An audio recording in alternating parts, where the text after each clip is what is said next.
Break के बाद आपका स्वागत है। कैबिनेट की बैठक के बाद मंत्री प्रताप सिंह खचरेवाल क्या कुछ कह रहे हैं, ये सुनिए आप। बीमारी फैल रही है, लेकिन ये आदमियों में नहीं फैल रही है, डरने की जरूरत नहीं है।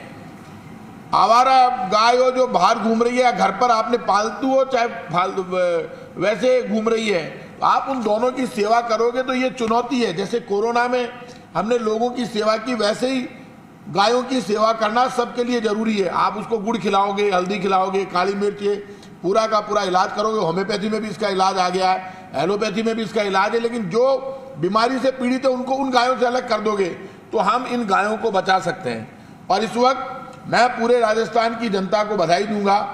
कुछ जगह बाढ़ आई है, जैसे बारां में बाढ़ आई है, करौली साइड में बाढ़ आई है, और जहां जहां बाढ़ आई है, कोटा में बाढ़ आई है, मतलब पानी बढ़ा है। लेकिन राजस्थान को पानी की जरूरत थी और उन बाढ़ग्रस्त क्षेत्रों का खुद चीफ मिनिस्टर दौरा कर चुके हैं और साफ डायरेक्शन है कि बाढ़ राहत को लेकर सबसे बड़ा भगवान की कृपा ये रही कि एक भी कैजुअलिटी नहीं हुई बाढ़ के कारण। ये भगवान की बड़ी कृपा है। भगवान ने पानी जम कर दिया, बीसलपुर में पानी आ गया, पानी चादर चल रही है, बहुत बड़ी बात है, बांध भर गए। और ये जो पानी आया है ये राजस्थान को नई दिशा देगा। लोगों की आंख में चमक है, किसान की आंख में चमक है। बाड़मेर जैसलमेर तक में अच्छा पानी आया है, जोधपुर में अच्छा पानी आया है। राजस्थान पर सरकार के कामकाज पर भगवान भी बरसात करके मोहर लगा रहे हैं। और ये जो बरसात जब आती है, मैं हमेशा लोगों से कहता हूं, ये मान के चलिए भगवान धरती पर उतरते हैं और किसी के खेत में कमी नहीं रखते, चाहे हिंदू मुसलमान सिख ईसाई कोई हो, भगवान कोई भेदभाव नहीं करता। भगवान बराबर से देते हैं और बराबर से सबको पानी मिल रहा है। बीसलपुर का पानी आएगा, सब धर्म जाति के लोगों को मिलेगा, हर बांध का पानी सबको मिलेगा। ये बड़ा काम हुआ है। आज कैबिनेट बहुत महत्वपूर्ण बैठक थी, जिसमें गोवंश में फैल रही लंपी बीमारी को लेकर, बाढ़ राहत को लेकर, और बाढ़ राहत में कोई दिक्कत नहीं उसको लेकर, और राजीव गांधी ग्रामीण ओलंपिक खेलों को लेकर टेबल एजेंडे के दौरान भी बहुत बड़ा डिस्कस हुआ। उस डिस्कस में बड़ा फैसला यही हुआ कि कोई कमी नहीं रखी जाए। इसके अलावा बड़ा डिसीजन लिया गया, Rajasthan social and performance audit authority का एक गठन होगा, जिसमें सोशली उसकी परफॉर्मेंस की ऑडिट होगी। चाहे कोई भी संस्था जो काम करेगी, इस निर्णय से जन कल्याणकारी योजनाओं में सार्वजनिक जवाबदेही के साथ ही पारदर्शिता, जन सहभागिता, जन संतुष्टि और गुणवत्ता सुनिश्चित होगी। पंचायती राज कनिष्ठ लिपिक सीधी भर्ती 2013 में 4000 पद भरे जाएंगे, जो 2013 में तय किए थे। बार बार इसका प्रैक्टिस। ईडब्ल्यूएस में इस बार इकोनॉमिक वीकर सेक्शन, ये बड़ा डिसीजन राजस्थान की सरकार, बार बार हम कह रहे हैं कि भारत सरकार राजस्थान का मॉडल यदि केंद्र सरकार लागू कर दे तो केंद्र की नौकरियों में भी ईडब्ल्यूएस में छूट मिल जाएगी। यहां से 2.5 लाख पे 8 लाख पर हम ले गए थे कि 8 लाख वाले को भी ईडब्ल्यूएस दे रहे हैं। जमीन की गारंटी पहले हटा दी थी, अब ईडब्ल्यूएस को राहत देते हुए शेष 4 सेवा नियमों में भी अधिकतम आयु में छूट दे दी है।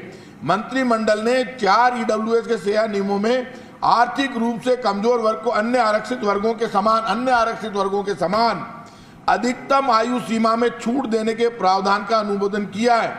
पुरुषों को 5 वर्ष और महिलाओं को 10 वर्ष की छूट मिलेगी।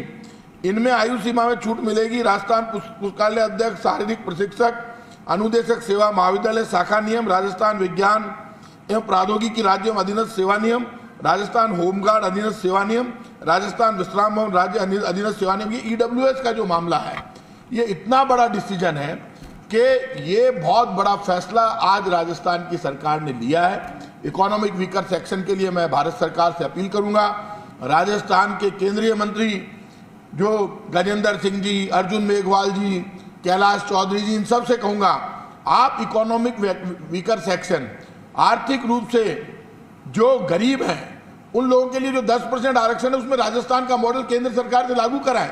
राजस्थान की सरकार में तो नौकरियां मिल रही है राजस्थान के बच्चों को, लेकिन केंद्र सरकार में नौकरियां नहीं मिल रही।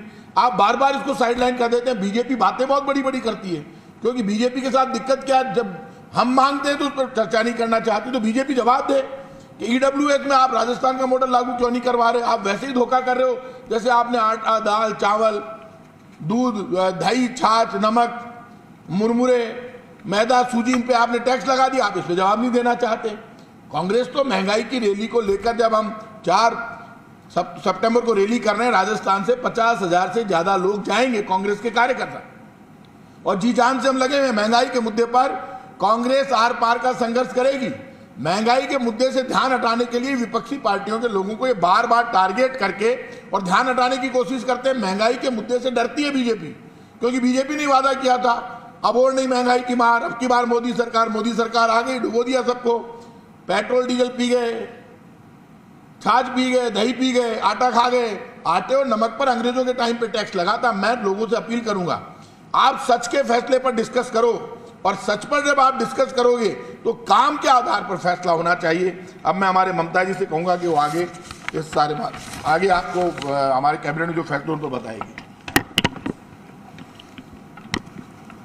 सभी भाइयों को नमस्कार। राजस्थान के यशस्वी मुख्यमंत्री ने आज कैबिनेट की एक बहुत ही महत्वपूर्ण बैठक ली और इस बैठक में बहुत से ऐसे निर्णय जो राजस्थान की जनता को डायरेक्ट प्रभावित करते हैं, जो उनको फैसिलिटेट करते हैं, उन पे बहुत सी चीज़ों पे मोहर लगी है। और हमारी कैबिनेट ने कई चीज़ों के ऊपर आज निर्णय किए हैं, जिसमें राजस्थान हस्तशिल्प नीति 2022 जारी की गई। परंपरागत हस्तशिल्प को मिलेगा बढ़ावा। हम लोग हस्तशिल्प की ब्रांड बिल्डिंग, ई मार्केटिंग के लिए सहायता, सामाजिक सुरक्षा ऋण की सुविधा, छात्रवृत्ति, मेलों में हिस्सा लेने का सहायता, क्राफ्ट विलेज में आधारभूत सुविधाओं का विस्तार कर handicraft park, museum, design centre, विक्रय केंद्र के लिए सहायता, डिजाइन बैंक स्थापना जैसे महत्वपूर्ण कार्य राज्य सरकार द्वारा किए जाएंगे। शहीदों के आश्रितों को अनुकंपा नियुक्ति में राहत, ये एक बहुत बड़ा फैसला राज्य सरकार का मुख्यमंत्री जी ने किया है। पहले इसके अंदर बेटा बेटी, पोता पोती शहीदों के आश्रितों में आते थे। अभी हमारे नए अमेंडमेंट में नवासा नवासी भाई बहन, उनके पुत्र व उनकी पुत्रियों को भी आश्रित श्रेणी के अंदर माना जाएगा। ये राज्य सरकार का शहीदों को नमन भी है, उनके परिवारों को संबल प्रदान करने का एक बहुत बड़ा मौका भी है, और उनके परिवारों को वापस खड़े होने का मौका है। इन तमाम श्रेणी के लोगों को, परिवारजन को इसमें शामिल करके उनके परिवार को संबल प्रदान किया गया, हिम्मत दी गई है। ये बहुत बड़ा फैसला हमारी सरकार के द्वारा किया गया है। पैलेस ऑन व्हील्स का संचालन, पैलेस ऑन व्हील्स जो हिंदुस्तान के अंदर अपने आप में राजस्थान की शैली की एक परंपरागत, एक बहुत ही